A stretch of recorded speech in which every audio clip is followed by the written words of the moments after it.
여러분, 세상을 바꿀 수 있는 유일한 존재가 있다면 그것은 하나님이십니다.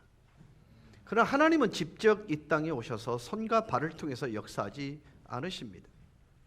대신 하나님은 당신의 독생자 예수 그리스도를 믿는 성도로 인하여 세상의 변화를 도모합니다.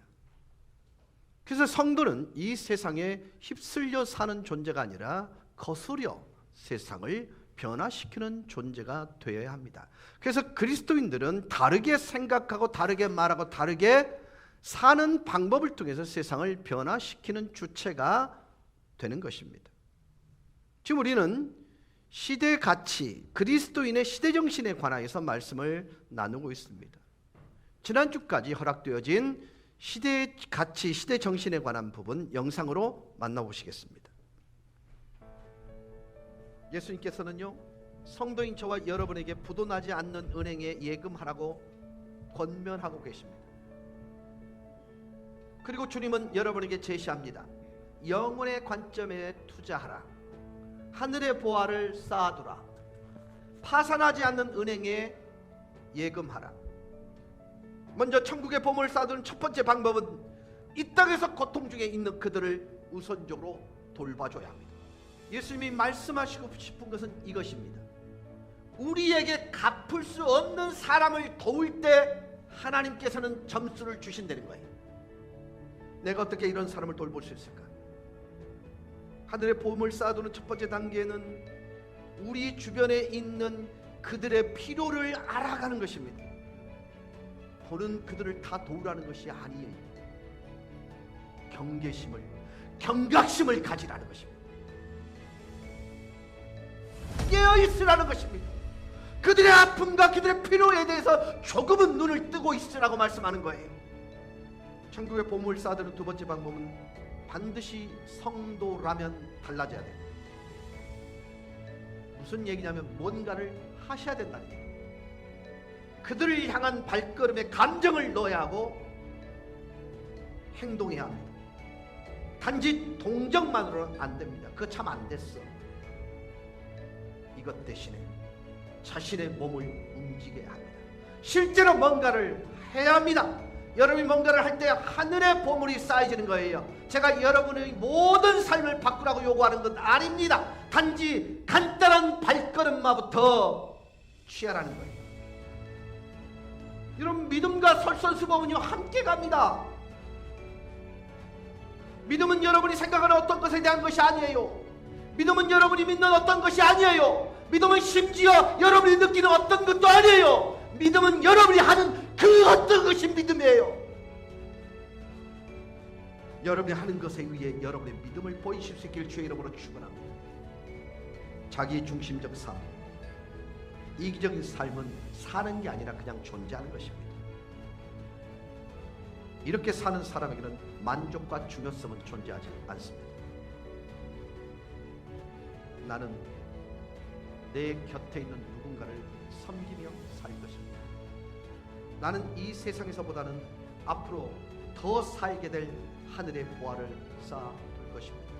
이런 태도의 변화를 통해서 여러분 주변에 있는 누군가의 필요에 관심을 갖기 시작한다면, 그리고 그렇게 사실 수 있다면 여러분은 정말 그분에게 중요한 사람이 될 뿐만 아니라 여러분의 삶 속에 설명 불가능한 놀라운 기적을 경험하게 될 것입니다. 그렇습니다. 그리스도로 존재하는 여러분 곁에는 여러분을 통해서 하나님이 오시고 싶은, 아니 누군가에게 가고 싶은 강력한 의지가 있음을 항상 기억해야 합니다. 하나님이 직접 누군가에게 오시는 방법을 선택하기 이전에 이 땅에 존재하는 예수를 그리스도라고, 예수를 주인이라고 고백하는 성도들을 통해서 그들에게 가시는 거예요. 그들에게 오는 것입니다. 오늘 그리스도인의 시대정신 그 6번째 시간으로 기도라는 방법으로 다른 사람을 축복하기라는 것입니다.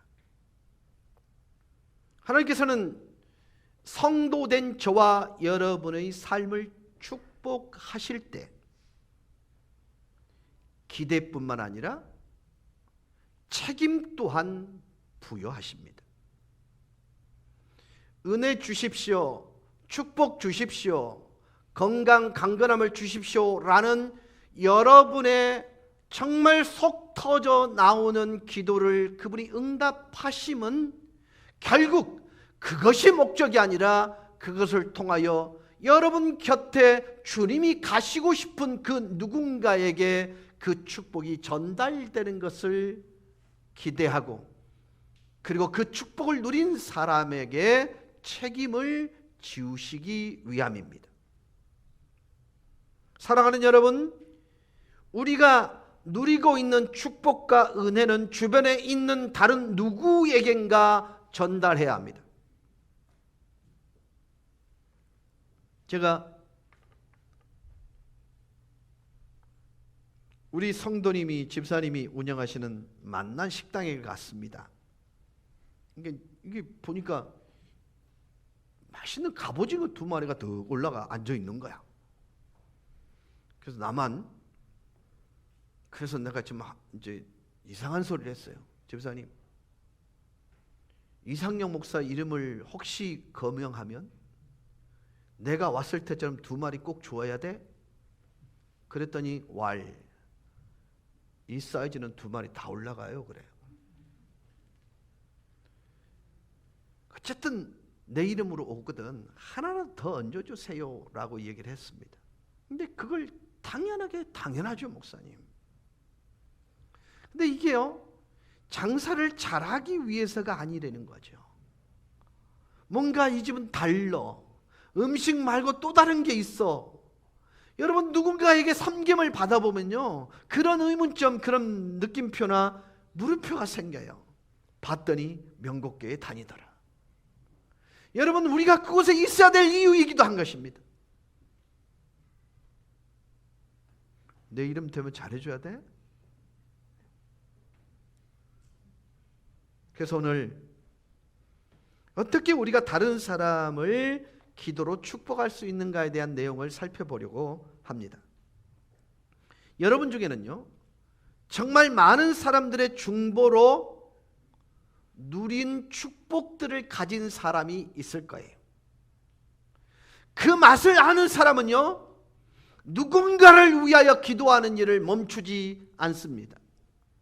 가장 절박한 순간에 누군가가 한 그 기도가 나에게 영적으로 영향을 미쳐서 나에게 필요로 하는 모든 것들이 완벽하게 채워졌을 뿐만 아니라 무너진 것이 세워지게 되고 회복되어지는 기적들을 경험한 사람이라면 반드시 그 사람은 누군가를 위해 기도하는 사람이 되어 있을 거라는 것입니다.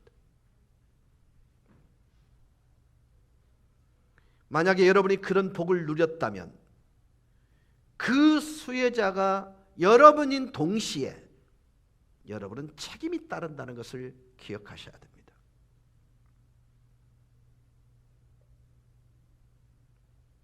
근데 이 기도가 어떤 사람에게는 정말 자연스러운 일이지만 어떤 사람에게는 매우 힘든 일이기도 합니다. 그럼에도 불구하고 성도라면 기도해야 합니다. 우리는 다른 사람을 축복하는 기도를 하기로 되어 있는 존재입니다.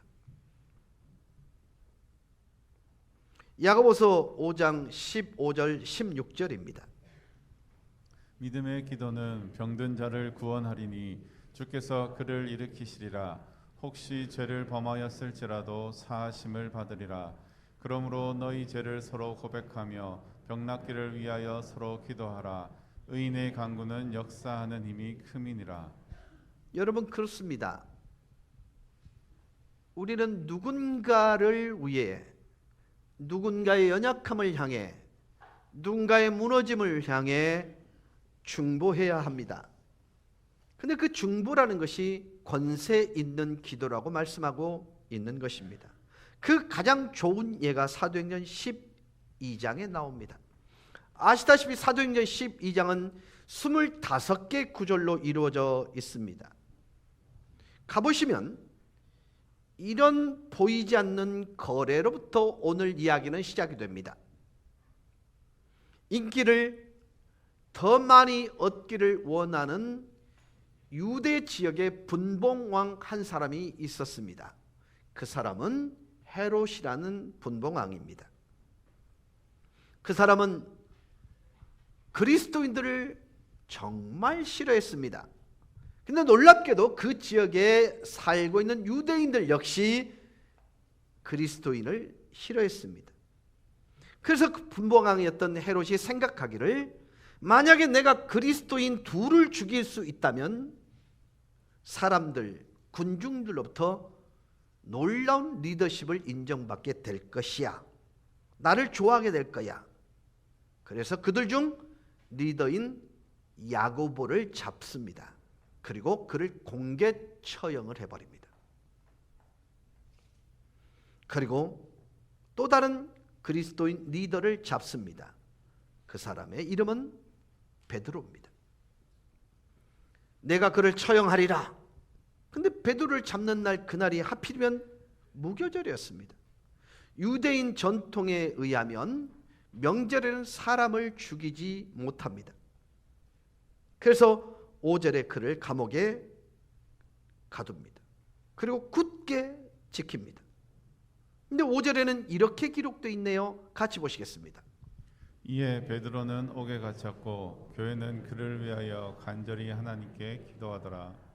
그래서 간절히 교회가 베드로를 위해 기도한 것 때문에 베드로는 축복을 누렸다. 이게 사실은요, 오늘 스토리의 결론입니다. 그들이 베드로를 위해서 기도했더니 쇠사슬이 그 손에서 벗겨졌습니다. 천사가 감방에 나타나 그를 인도해 갑니다. 그리고 그들을 위해서 중보하고 있던 그 기도의 집으로 베드로를 데려갑니다. 그들이 깜짝 놀랍니다. 그 다음날 헤롯이 베드로를 보러 갔습니다. 찾지 못했습니다. 대신에 피해 굶주린 헤롯 왕은 그것을 지켰던 간수들 다 죽여버립니다. 오늘 본문은 매우 동기를 부여하는 구절입니다. 내가 다른 누군가를 축복하는 기도. 여러분, 그러면서 이런 질문을 우리에게 던지는 것입니다. 헤롯 분봉왕은 생사여탈권을 쥐고 있는 사람입니다. 죽일 수도 있고 살릴 수도 있는 권한을 가진 왕이었습니다. 그러나 그 당시에 핍박받던 그리스도인들이 가질 수 있는 유일한 힘은 기도였습니다. 이 질문을 하고 있는 거예요. 너는 누구의 힘을 의지하기를 원하니? 죽일 수도 있고 살릴 수도 있었던 헤롯 왕을 두려워해서 기도하는 일을 멈추겠니? 아니면 하나님의 힘을, 하나님의 능력을 의지하겠니? 여러분 마음에 이 장면을 한번 그려보세요. 헤롯 군사가 4명씩 4조로 나누어서 베드로를 지킵니다. 한 군사는 베드로의 오른손, 다른 군사는 베드로의 왼손을 쇠사슬로 묶습니다. 그리고 다른 두 사람은 감방 밖에서 지키고 있습니다. 두 군사가 감옥 문 밖에 또 있습니다. 그리고 성 밖에 또 있습니다. 이해가 되십니까? 감옥 안에서는 두 사람이, 감옥 밖에서는 또 두 사람이, 또 철장문 밖에서는 또 두 사람이, 그리고 성문도 지키고 있었습니다. 철통 같았습니다. 그런데 성경은 이렇게 증언합니다. 그들이 기도함으로 인하여 천사가 나타나 밝은 빛을 비추고 쇠사슬이 풀렸다. 베드로가 걸어 나갔다. 모든 사람이 놀랐다. 여러분, 이 말의 의미는요, 강력한 힘을 가진 그를 두려워할 것이냐, 아니면 하나님을 두려워할 것이냐. 적어도 여러분이 기도하는 누군가가 존재한다면 여러분은 세상을 바꿀 만한 능력의 소유자이신 그분이 여러분과 함께 한다는 사실을 기억하실 수 있길 주의 이름으로 축원합니다. 하나님, 그렇습니다. 적어도 기도란 나에 관한 얘기가 아니라 하나님 능력에 대한 것입니다. 우리가 기도할 때에 하나님이 하실 수 있는 것에 대한 것이 기도입니다. 하실 수 있거든, 할 수 있거든 무슨 말이냐? 믿는 자에게 능치 못할 일이 없느니라. 적어도 여러분, 우리의 하나님은 능치 못할 일이 없으신 하나님이라는 것을 기억하실 수 있길 바랍니다.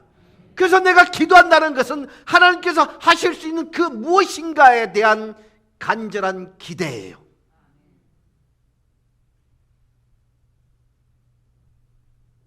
때로 많은 사람들이 이런 생각을 합니다. 내가 올바로 하면, 내가 올바른 말을 하면, 내가 열심을 내면, 성실하면, 오랫동안 기도하면 이것을 조종할 수 있는 사람이 될 수 있다. 네바. 절대 아닙니다. 저도 기도에 관한 한, 여러분, 우리는 기도에 관한 많은 방법들을 알고 있습니다. 맞지요? 근데 기도하는 법을 아는 사람은 없습니다.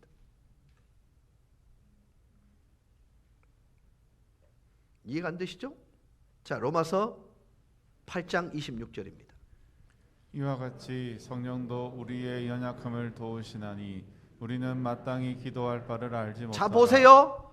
우리는 마땅히 기도할 바를 알지 못한다고 단정지어 얘기합니다. 내가 하고 있는 기도 제목이 분명하고 선명하게 있는데 주님은 기도를 모른대요.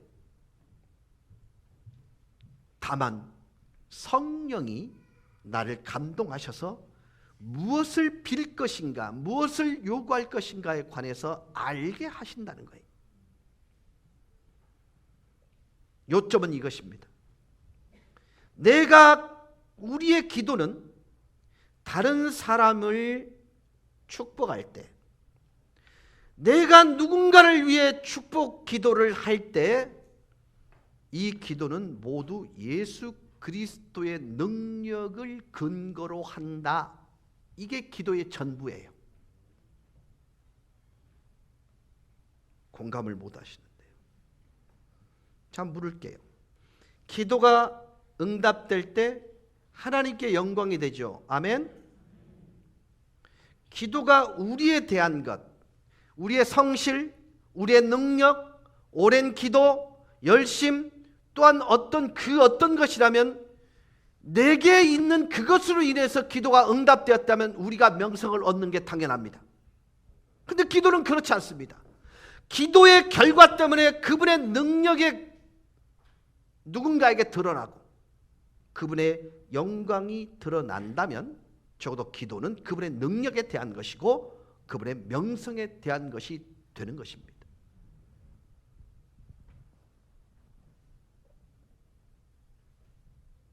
그래서 사람들이 내 기도가 응답되는 걸 통해서 그분을 믿게 되는 것입니다. 결론은 이것입니다. 예수님께서 기도하실 때 이것을 가르치셨습니다. 요한복음 11장인데요. 11장은 이렇습니다. 예수께서 나사로가 죽어 있는 무덤 밖에 서 있습니다. 죽은 지 거의 한 주간에 가깝습니다. 나사로의 누이들이 거기 있었습니다. 그들 울고 있었습니다. 예수님도 우셨다고 성경은 증언하고 있습니다. 군중들이 모여들었고 모든 사람들이 예수께서 무엇을 하시는지 보기 위해 기다리고 있었습니다. 때마침 예수님이 입을 열어 기도하십니다. 그런데 놀랍게도 이 요한복음 11장에는 다른 데에 기록되지 않은 독특한 한 문장이 있습니다. 그 문장이 뭐냐면 큰 소리로 기도했다는 것입니다.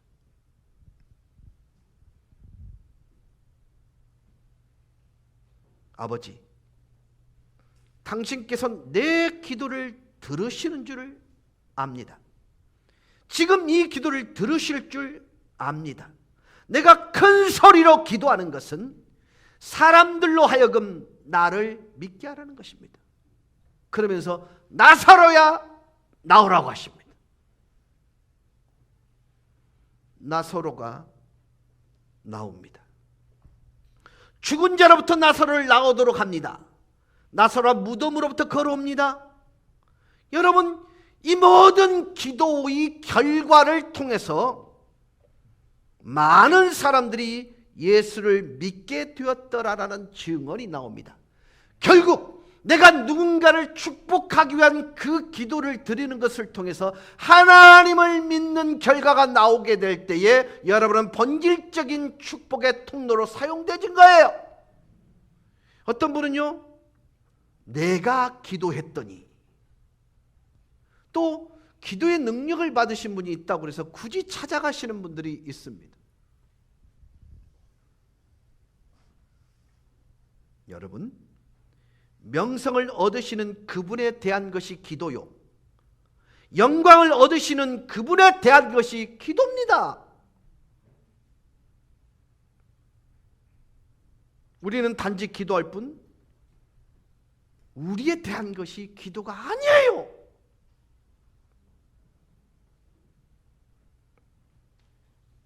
심지어 여러분이 기도하는 사람들에 대한 것도 아닙니다.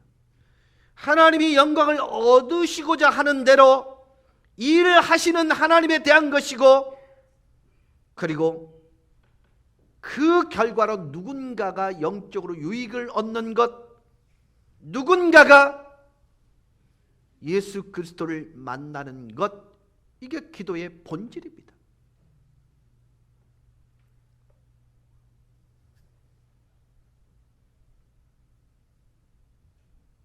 그래서 여러분, 기도하실 때는요, 긴장을 푸세요. 릴렉스 하셔야 됩니다. 그래서 우주의 하나님을 의지하시면 됩니다. 굳이 여러분이 감당하려고 노력하지 마세요. 맡기시면 됩니다. 기도는 하나님에 대한 것입니다. 그분의 능력에 관한 것입니다. 성경에는 기도에 대한 많은 구절이 있습니다. 그런데 놀랍게도 많은 경우 실제적인 기도는 언급되지 않습니다. 오늘 본문에 나오는 5절은 이렇게 말합니다. 같이 읽습니다. 교회는 그를 위하여 간절히 하나님께 기도하더라. 자, 여러분, 이 기도가 구체적인 기도 제목 같아요? 아니면 막연한 것 같아요?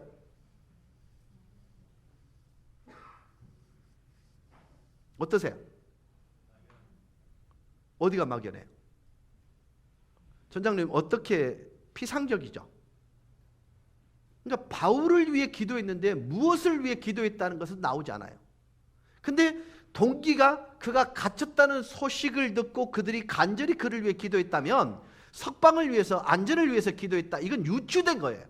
그런데 굳이 성경은 침묵하고 있어요. 왜요? 기도를 한 단어에 묶는 것을 하나님이 원하지 않기 때문입니다. 참 성도들은 놀라운 이게 모방성이 있는 게요, 그걸 이게 꼬투리를 딱 잡고 그걸 끝까지 물어줘요. 12절 보실까요? 여러 사람이 거기에 모여 기도하고 있더라. 구체적인 게 있나요? 그만 기도했다 정도만 나오는 거예요. 다시 말씀을 드립니다. 기도는 우리에 관한 얘기가 아니에요.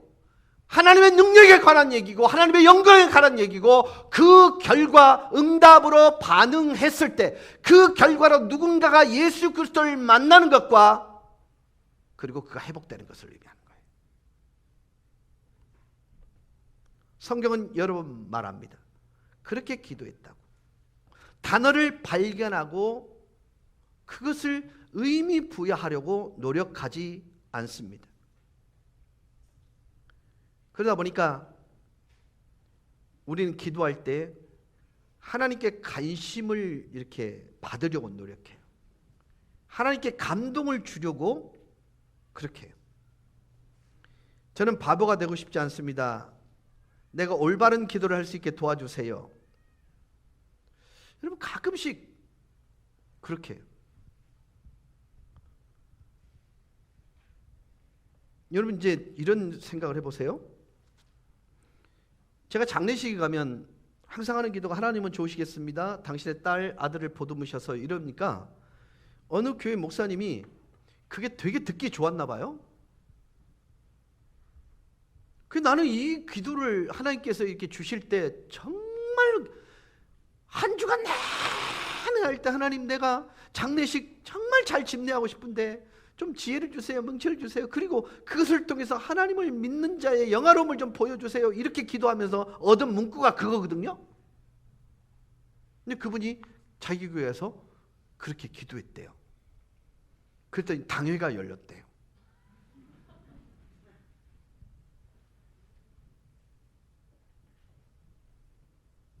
그 당회 열 일은 아닌데 당회가 굳이 열렸대. 여러분 제가 말씀을 드리고 싶은 것은요, 진짜가 가게 될 때는요 변화가 일어납니다. 근데 폼만 가면, 형식만 가면 죽었다 깨어나도 변화는 일어나지 않아요. 감동적이 되려고 중압감을 느끼신다면 그건 기도 아닙니다. 수많은 남용이요 기도의 이름으로 행해질 때가 많습니다. 기도하면서 감동적이 되려고 하지 마세요. 기도로 여러분의 의지를 앞서가려 하지 마세요.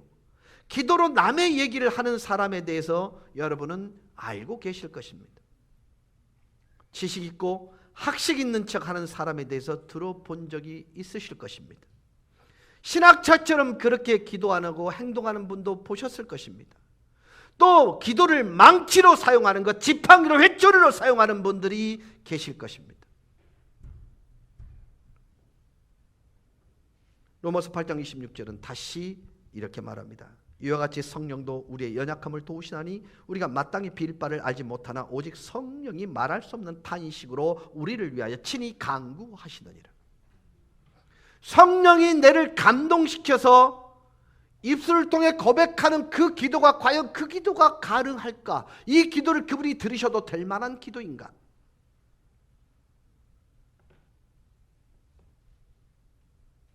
여러분 기도할 때 긴장을 좀 푸세요. 세련되질 필요가 없습니다. 그래서 두 번째 기도할 때는 그대로 하십시오. 있는 그대로. 이게 하나님이 원하는 것입니다. 여러분이 사용하는 단어를 그냥 사용하세요. 여러분 자신의 인격을 그대로 말하시면 됩니다. 어떤 분이 저보고 그래요. 목사님은 기도를 들으면 시편을 듣는 것 같다고 그런 얘기를 해요. 비웃지 마시고요. 근데 여러분 솔직히 제가 제 개인적인 얘기를 할게요. 저 문단에 데뷔된 시인입니다. 그러니까 저는요 꾸미려고 하지 않아요. 있는 그대로 하시면 됩니다. 우리 지금 사도행전 12장의 얘기를 보고 있습니다. 감옥에서 풀려 나온 베드로를 봅니다. 그는 하나님의 의에 보존받습니다. 그런데 처음 두 구절은 말합니다. 야고보는 붙잡혀 처형되었다. 여러분은 알아야 합니다. 누군가 그를 위해 기도하고 있을 때 우리가 원하는 결과를 얻어낼 수도 있지만 하나님이 원하는 결과에 초점이 맞춰지고 있다는 사실에 대하여 기억하셔야 됩니다. 이런 말씀드리기 정말 죄송합니다. 참 아쉽고 안타까운 그런 김영미 집사님 이사 가신 일을 잠깐 말씀을 드리지요.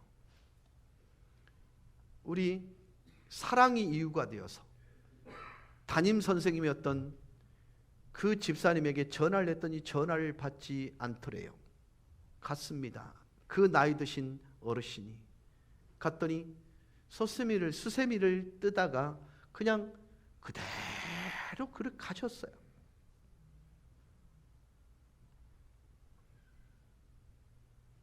제가 그런 질문을 했어요. 하나님, 가뜩이나 외로웠던 사람 왜 이렇게 외롭게 데려가셨어요? 그때 하나님이 저에게 꾸중하는 것입니다. 나와 독대하는 시간이었어. 외로움의 시간이 아니었어. 가득 채워진 시간이었어. 그가 한 행동은, 마지막 행동은 누군가에게 제공하기 위한 수세미를 뜨고 있었어요. 사랑하는 여러분, 결과가 내가 원하는 것이 선일 수도 있지만 선이 아닐 수도 있고 그분에게 우선순위가 될 수 있다는 것을 기억하셔야만 해요.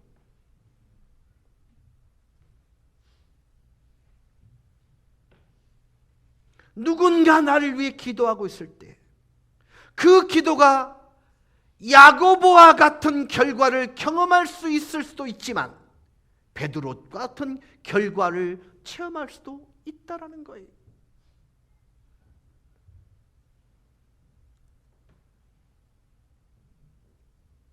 그래서 우리는 두려워합니다. 야고보의 결과가 악이라고 생각하기 때문에 기도하는 일을 두려워합니다. 아닙니다. 하나님이 보실 땐 최선입니다.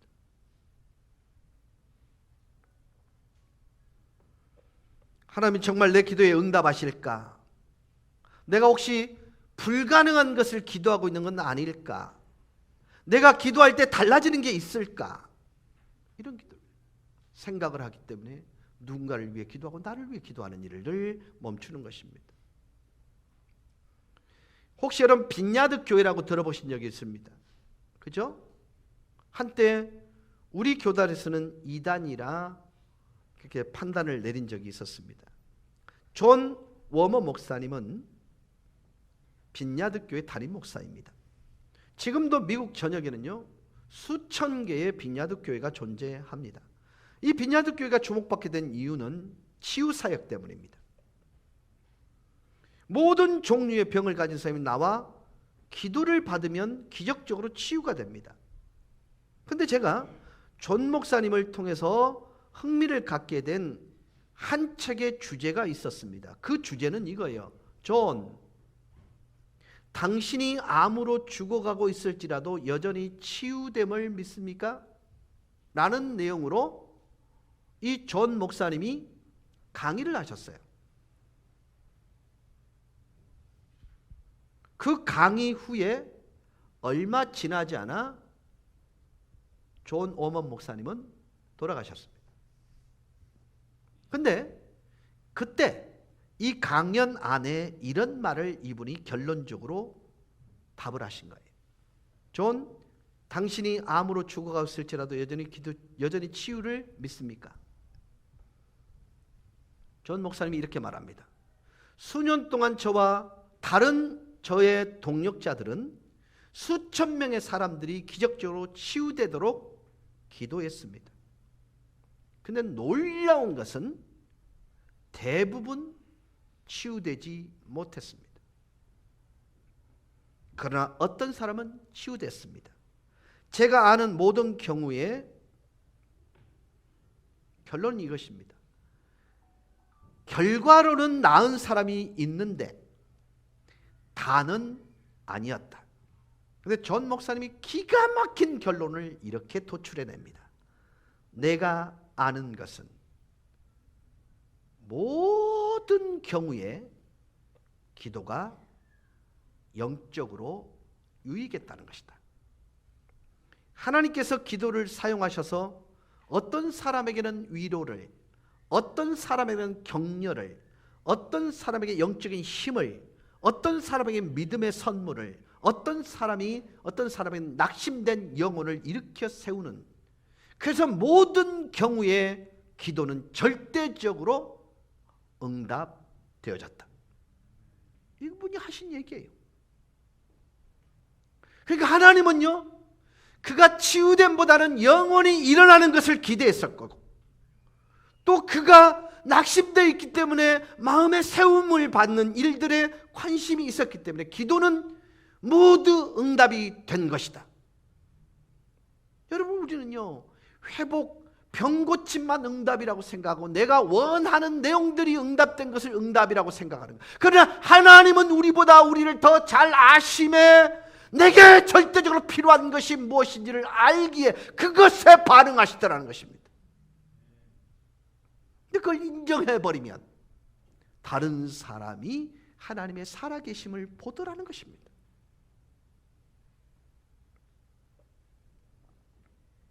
요즘은요, 희한한 과학자들이 많습니다. 한 병원에서 캘리포니아 주립대학에서 랜돌프 비라드라는 박사님께서 자신을 위해 기도하고 있다는 것을 환자들이 모를 때라도 다른 사람의 기도가 회복에 어떤 영향을 주는지 연구를 했어요. 무슨 얘기냐면, 이영욱 집사님이 환자란 말이에요. 이게 그 대상이 뭐냐면 심장마비를 일으키는 400명을 대상으로 했어요. 근데 200명은 이영욱 집사님이 내가 기도하고 있다는 걸 모르고, 나는 이영욱 집사님과 한 번도 만난 적이 없는데 이영욱이라는 이름을 가지고 기도를 했습니다. 그러니까 200명은 최고의 의사에게 치유를 받고, 이 200명 역시 최고의 의사의 치유를 받는 대신에 중보 기도, 누군가가 그를 위해 기도하고 있었습니다. 근데 본인은 모르고 있었습니다. 어떤 일이 벌어졌을까요? 환자 반은 기도를 받고 있었지만 나머지 반은 그렇지 못했다. 그러나 높은 수준의 의료 혜택은 받고 있었다. 기도받은 환자들에게는요, 단 한 명도 우열이 생기지 않았어요. 우열이 뭐냐면 피가 응고되는 거예요. 둘째, 항생제 사용도 기도받지 않는, 중보 기도를 경험하지 않는 사람의 5분의 1밖에 투여하지 않습니다. 그리고 이뇨제 사용도 3분의 1로 줄였습니다. 기도받은 환자 중 어느 누구도 산소호흡기를 필요로 하지 않았습니다. 단지 몇 사람만 폐렴에 걸렸을 뿐이고, 몇 사람만이 치료 과정 후에 CPR을 필요로 했고, 기도받은 환자 중에 어느 누구도 죽지 않았습니다.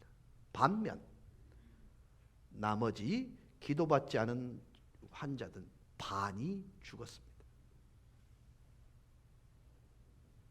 이거 신비하지 않으세요? 우연일까요? 여러분, 제가 여러분 그 말씀을 드리는 것은요, 의학적 치료를 포기하고 단지 기도만 하라고 말씀드리는 것이 아닙니다. 가장 좋은 의사가 가능하다면 그로부터 좋은 치료를 받으십시오. 할 수 있는 것을, 모든 걸 다 하십시오. 제가 제시하는 것은, 우리가 기도할 때 하나님께서 하시기 원하는 것은 그것의 의학적 치료에 첨가하는 것입니다. 오해하지 마세요. 하나님께서는 치유의 부분이 되시기를 원할 때가 있습니다. 베드로전서 5장 7절입니다. 너희 염려를 다 주께 맡기라. 이는 그가 너희를 돌보심이라. 자, 여러분, 저는 사실은요, 서재에서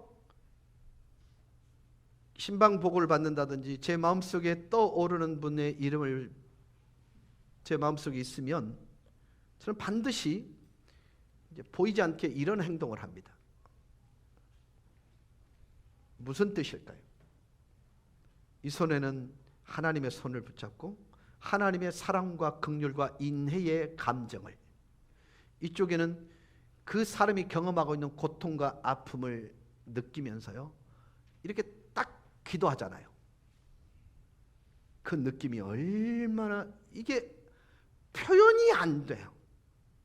어떨 때는 심장이 팍팍팍 뛰기도 하고, 어쩔 때는 정말 가슴이 시원하기도 하고, 어쩔 때는 고구마 먹는 느낌이 들기도 하고 그렇습니다. 기도란 하나님의 손을 잡고 그 중간에 서서 기도를 필요하는 사람의 손에게 그분의 긍휼, 사랑을 이어가게 하도록 하는 통로예요. 그래서 한편에서는 사람의 고통, 유혹, 중독, 낙심을 느끼고, 다른 한편에서는 하나님의 사랑과 동정, 권고하심, 능력을 느끼는 것입니다. 여러분, 우리가 기도할 때 그의 은혜를 얻기 위해 기도하는 것입니다. 그리고 하나님의 목적이 더 발전되는 것이 기도의 목적인 것입니다. 이것이 기도할 때 일어나야 되는 것입니다. 그런데 여러분, 로마서 12장에 쭉 가보세요. 가고 나서 내려진 결론은 뭐냐면 너희는 즐거워하는 자와 함께 즐거워하고 우는 자와 함께 울라. 결론이에요. 주님의 심장을 그들에게 전달하는 거예요. 그분의 긍휼을, 그분의 사랑, 그분의 용서하심, 그분의 회복케 하심들을 그들에게 전달하라는 거예요. 그 방법이 기도입니다.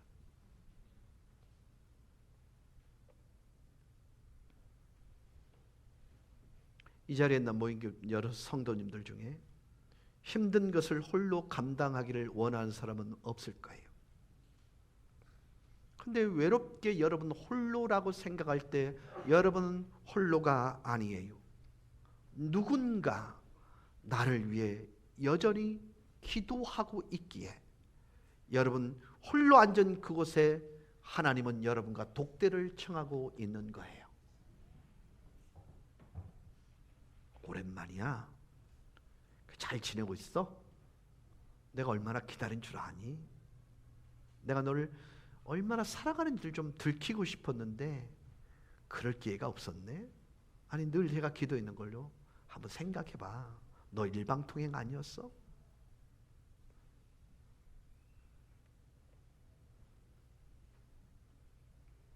사랑하는 여러분, 누군가가 여러분과 함께 거기에 서 있음을 기억하셨으면 좋겠어요. 여러분이 홀로 있지 않다는 것, 여러분이 정말로 중보의 기도, 아니 여러분이 누군가를 위해 기도한 경험이 있다면 여러분 역시 홀로가 아니라 누군가가 여러분을 위해 기도하고 있다는 그 사실 때문에 외롭지 않기를 주님의 이름으로 축원합니다.